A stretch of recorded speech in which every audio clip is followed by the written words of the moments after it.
Assalamualaikum warahmatullahi wabarakatuh. Selamat pagi Baraya Priang TV, Sampurasun Baraya. Gimana nih Baraya kabarnya di rumah? Mudah-mudahan selalu ada dalam keadaan sehat walafiat. Seperti biasa pada edisi pagi hari ini kita akan mengulas informasi yang sudah dimuat ya di koran Harian Umum Kabar Priangan di edisi Selasa 10 Juni 2025. Kita ketahui bersama bahwa di beberapa hari ke belakang kita sudah melewati Hari Raya Idul Adha ya, dimana pada hari itu kita sama-sama bergembira untuk melaksanakan ibadah kurban ya, bagi yang mampu juga sama-sama mengisi momentum Hari Raya dengan membakar sate gitu ya, dari pembagian daging kurban untuk di beberapa wilayah yang sudah berkurban gitu ya. Nah tentunya pada hari ini kita akan mengulas informasi salah satunya yang sedang terhangat juga.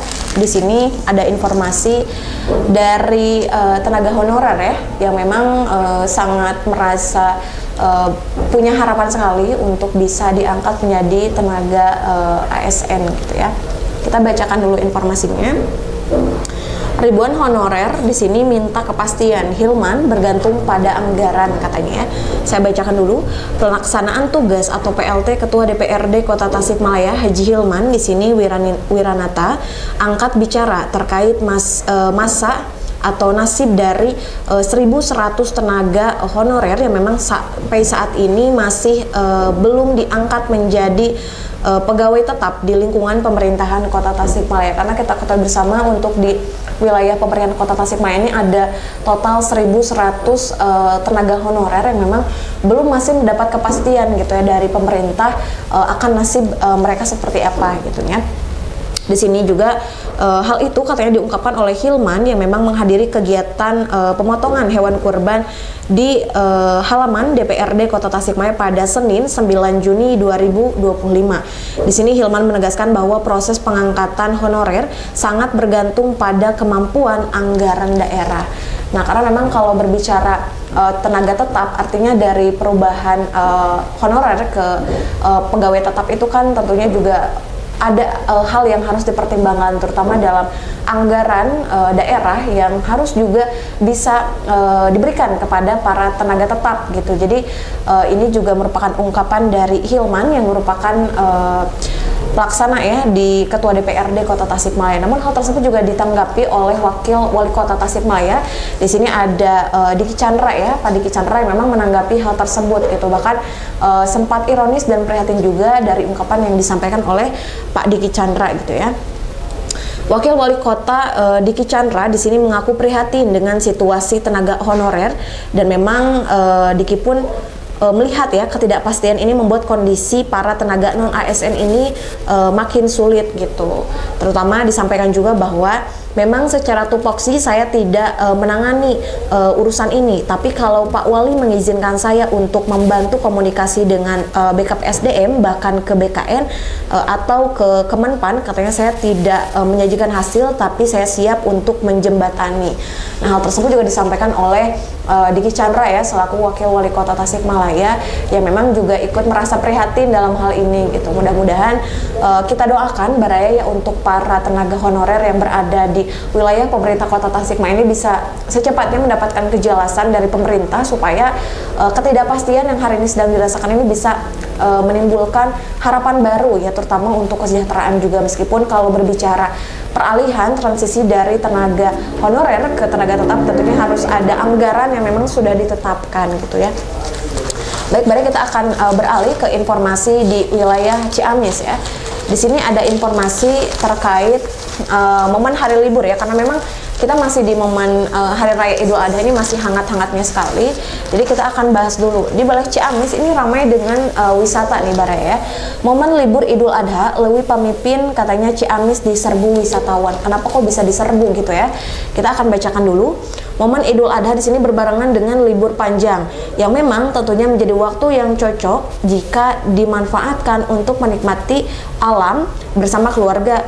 Dan sini juga Ciamis kaya dengan destinasi wisata yang memang tentunya menjadi sebuah pilihan untuk para keluarga ataupun para pengunjung dalam menikmati hari libur panjang ya, yang berada di lokasi Dusun Sukawening, Desa Tanjung Sari, Kecamatan Sadanaya, Kabupaten Ciamis. Di sini disampaikan bahwa pendamping dari Perhutani Ciamis di sini Rusdiana menyebutkan bahwa jika kawasan Pamipin Ciamis ini terjaga keasliannya katanya, makanya tadi menjadi salah satu alasan dipilih oleh para pengunjung untuk dijadikan sebagai momen hari libur ya, untuk mengisi hari libur.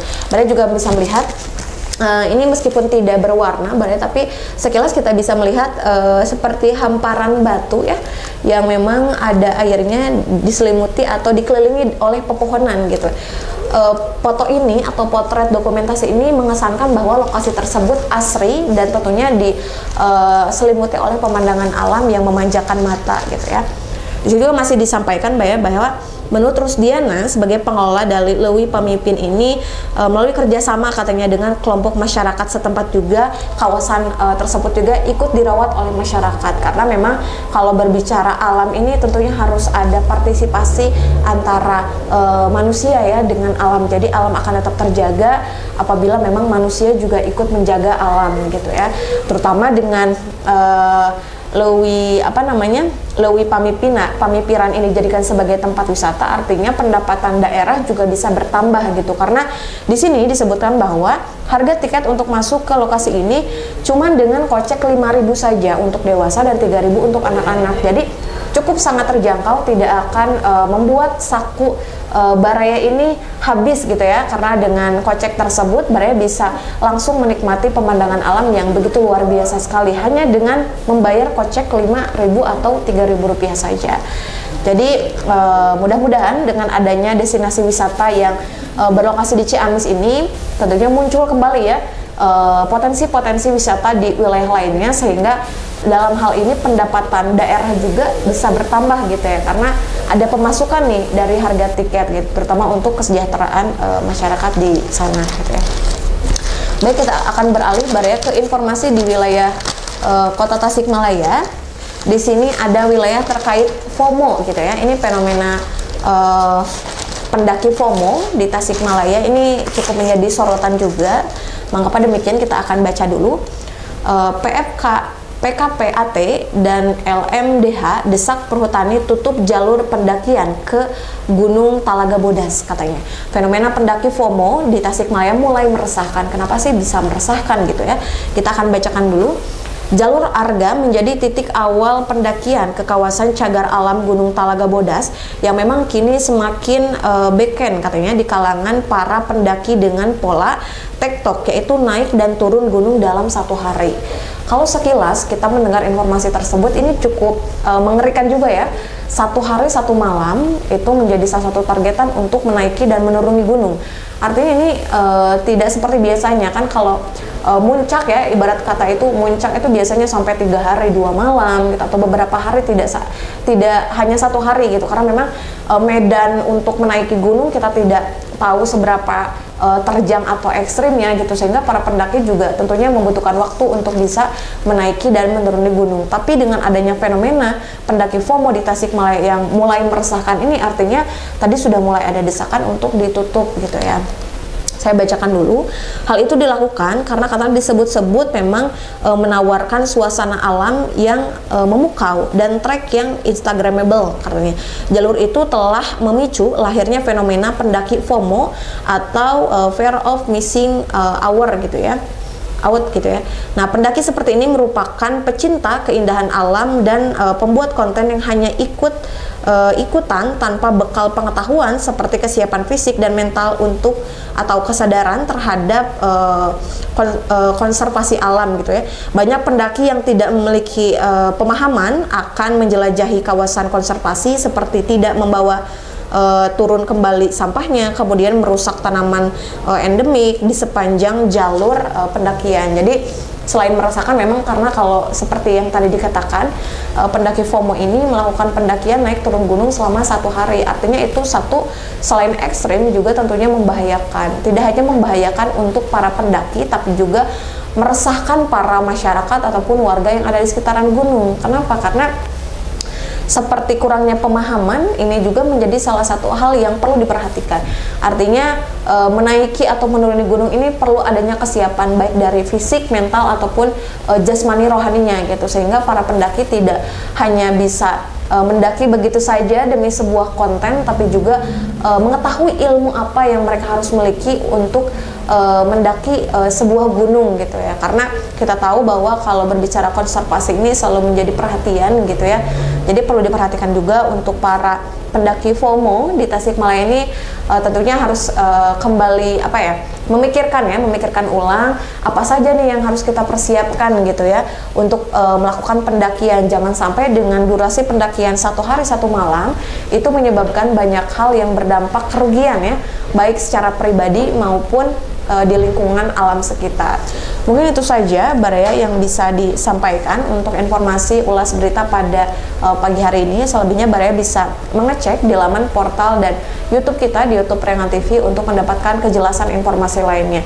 Dan tentu saja dalam hal ini juga kami dari seluruh karyawan-karyawati Kabar Priangan ya mengucapkan taqabbalallahu minna wa minkum ya, karena memang masih dalam momentum Hari Raya Idul Adha. Mudah-mudahan kita selalu diberikan kesehatan dalam menjalani aktivitas di setiap harinya. Itu saja Baraya bisa disampaikan. Nunul qalami wa mayasturun Allahul muwaffiq ila aqwamit thoriq. Wassalamualaikum warahmatullahi wabarakatuh.